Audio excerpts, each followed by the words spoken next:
Assalamualaikum warahmatullahi wabarakatuh. Salam budaya rahayu bagi kita semua saudara senusantara. Blusukan kali ini kita di salah satu wilayah yang memiliki anggaran pendapatan belanja daerah terbesar kedua se-Jawa Timur. Setelah melewati beberapa kampung, akhirnya kita menuju ke daerah paling pelosok yang ada di kawasan hutan jati, yang mana ada sebuah kampung kecil, dan kampung ini cukup unik namanya sehingga membuat kami penasaran. Untuk bisa memasuki kampung tersebut, kita harus melewati jalan makadam atau jalan yang penuh bebatuan-bebatuan terjal, serta jalan yang seperti ada di video ini, yaitu jalan ke arah hutan. Dan disitulah ada sebuah kampung yang cukup unik. Meski kampung ini terpencil dan terletak di tengah hutan, namun kampung ini pun juga ada fasilitas sarana aliran listrik. Cobalah kalian perhatikan sisi kanan kami ini, terlihat seutas kabel yang menghubungkan dari kampung sebelah menuju kampung yang terpencil dan unik ini. Kami pun diantar sama anak muda dari kampung sebelah agar kami tak tersesat di tengah hutan, karena lokasinya pun sedikit agak jauh dari kampung-kampung yang berdekatan dengan kampung ini. Meski APBD terbesar kedua, namun infrastruktur jalannya ya seperti tampak di video ini, masih jalan hanya yang bisa dilalui kendaraan roda 2 saja. Namun bila saat musim hujan, maka siap-siaplah kalian tidak bisa memasuki ke kampung ini. Walau keterbatasan infrastruktur di kampung ini serta tak tersentuh pembangunan jalan, kampung ini pun tak kalah dengan kampung-kampung yang lainnya. Namun yang lebih parahnya lagi, kampung ini melebihi yang ada di kota-kota besar. Tak lama lagi kita akan sampai di sebuah kampung kecil yang terpencil, yang memiliki kehidupan kemewahan yang sangat besar seperti kota-kota besar. Bahkan penduduknya mayoritas wanita serta kekurangan laki-laki, dan para mbak-mbake cantik ayu kinclong moblong-moblong. Nah, sekarang ini kita sudah berada di seputaran kampung ini, yang rumah-rumah penduduknya bergaya rumah-rumah modern. Namun dari tampak jauh atau dari luar ini belum terlihat penduduk kampung. Kami pun dibuat penasaran, yang konon penduduk kampung ini kebanyakan wanita dan kekurangan laki-laki. Semoga saja nanti kita dapat jodoh sama penduduk kampung ini yang katanya cantik ayu kinclong moblong-moblong. Tepat di depan mata kita ini merupakan gapura pintu masuk menuju sebuah kampung kecil yang terpencil di tengah hutan jati. Namun terlihat sangat semrawut, seperti terbengkalai. Apakah kampung ini kampung mati? Mari kita telusuri bilik-bilik rumah yang ada di kampung ini, Ki. Apakah ada penduduknya, apakah tidak? Namun di sini penuh barang-barang yang berserakan, namun masih bagus-bagus semua.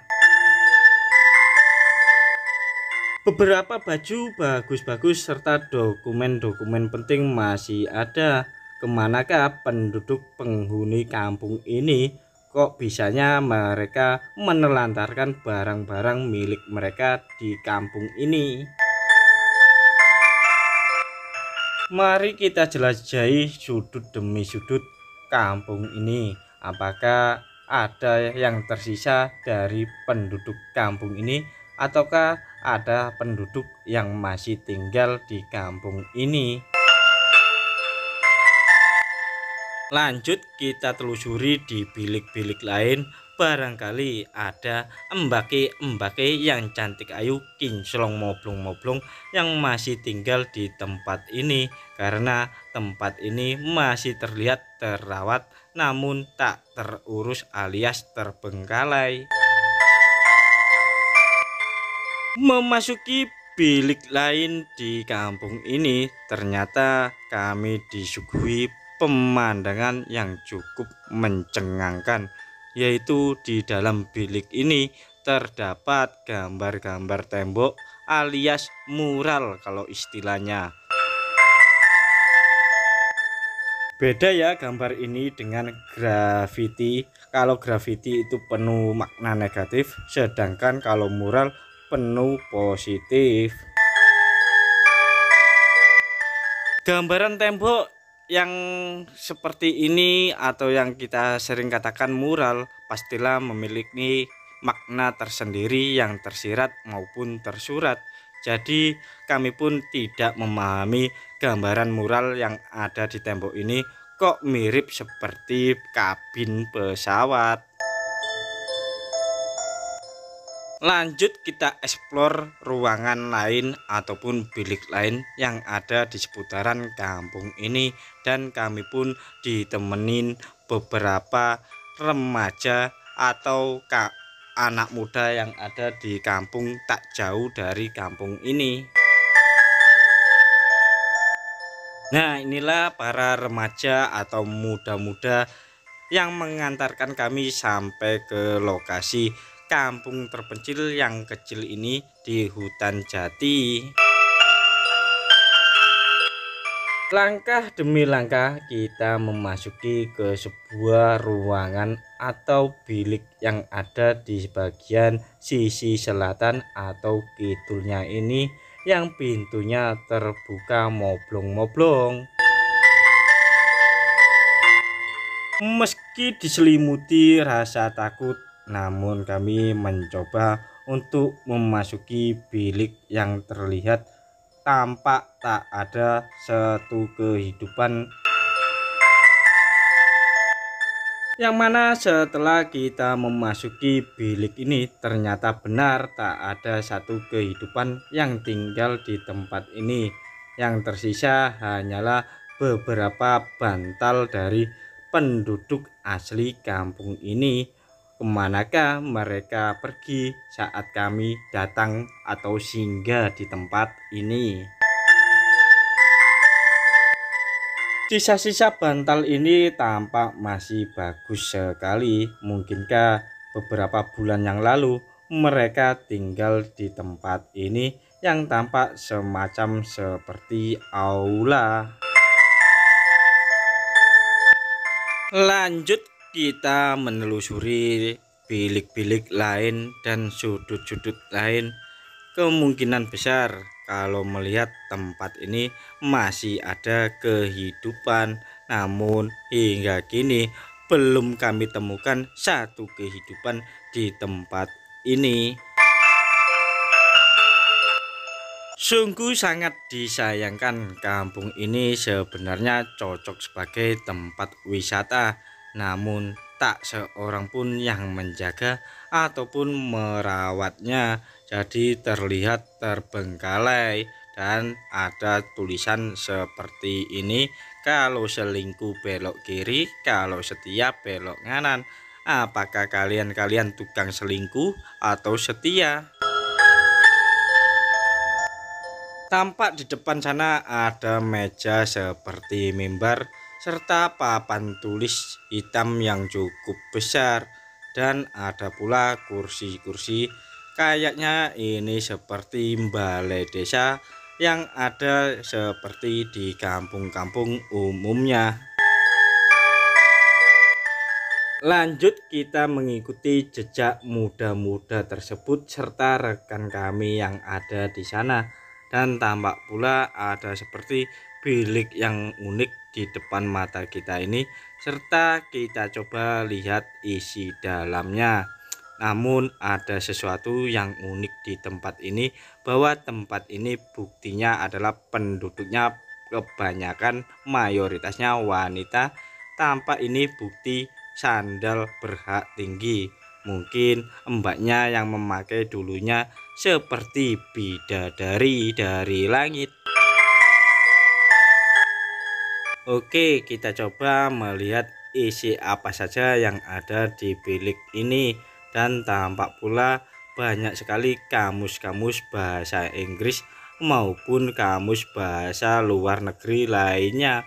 Bukti bahwa penduduk kampung ini sangatlah berkelas tinggi, tak hanya memakai bahasa Jawa ataupun bahasa Indonesia, namun mereka bisa menguasai bahasa asing yang lainnya. Tampak pula di sini ada sebuah busur panah. Mungkinkah mereka juga terlatih dalam perang? Dan di sini pun banyak sekali barang-barang modern yang ada di tempat ini. Berdekatan dengan bilik tadi ada sebuah ruangan yang dikunci rapat-rapat. Kami pun penasaran apa saja yang ada di dalamnya. Terlihat ruangan ini sangat rahasia. Tak jauh dari ruangan yang rahasia ini ada sebuah bilik yang cukup unik, yang mana terlihat seperti tempat cucian. Namun di tempat ini terdapat baju-baju bekas yang masih bagus, serta ada pula botol minuman dari langit, yaitu cap bintang. Serta tak jauh dari tempat itu ada topi atau songkok yang memiliki simbol dari salah satu partai politik.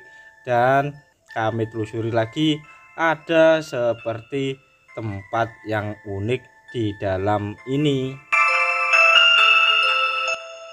Kamar ini terlihat seperti dicongkel secara paksa, namun setelah kami memasuki, kami pun tercengang dan kaget bahwa tempat ini seperti ruangan VVIP, yang mana seperti tempat-tempat usruk-usruk yang sering kami lihat.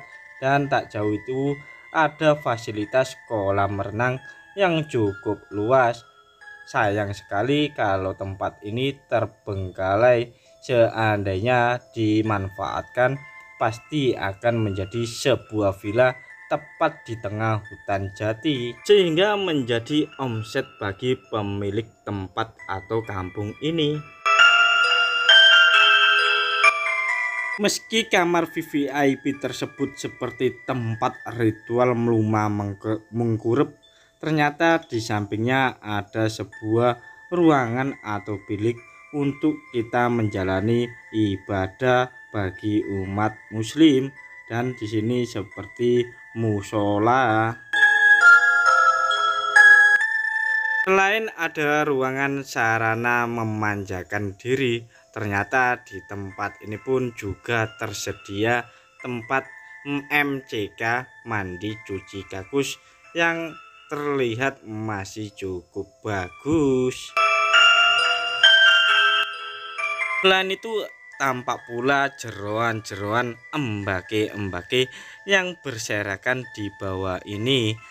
Kemungkinan tempat membungkus endol ganyong mereka.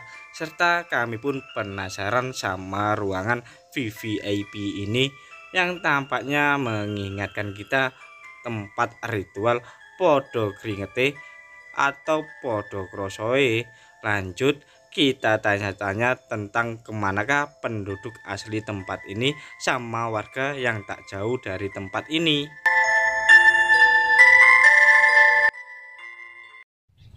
Lampun dangu asale macet niku. Kurang luwih wulan. Tahun. Setahun iki nggih. Oh, nggih. Soalnya sakniki kanten gedunge tok ngoten nggih. Oh, nggih. Ya sampun monggo. Nggih, monggo. Kampungnya ya iki. Ke sini wisata Kampung Tumongnya nang apane? Di kono lho. Wis mati yo. Oh, wis gak ana penghunine. Oh, Tapi omah-omahe cek.